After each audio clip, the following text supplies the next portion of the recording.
In the heart of the Big Apple, New York City, an officer named Frank Serpico made headlines back in the 70s.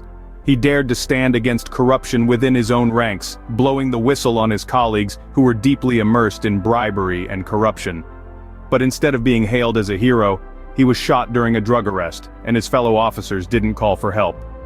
Serpico survived, but his story paints a disturbing picture.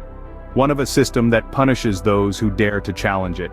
A few decades later, in the sunny state of Florida, we have the case of Sergeant German Bosk of the Opelika Police Department.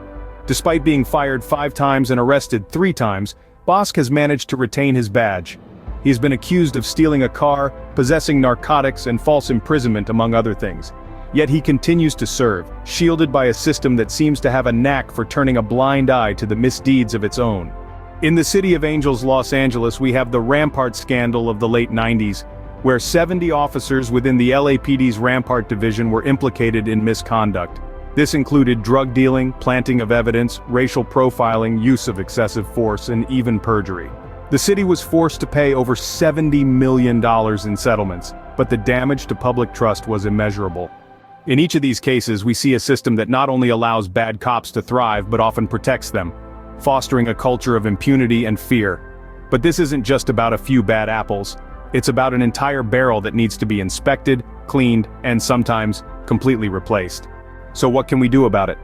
Change begins with awareness. Inform yourself and others about the realities of police misconduct. Support organizations that are fighting for police reform, such as the Police Use of Force Project or Campaign Zero.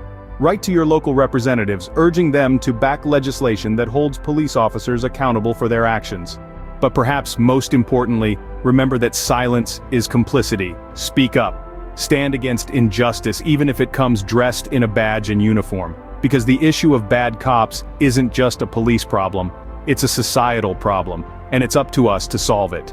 In the words of Martin Luther King Jr., our lives begin to end the day we become silent about things that matter. So don't stay silent. Raise your voice. Demand change. Because a better, safer, and more just society is possible.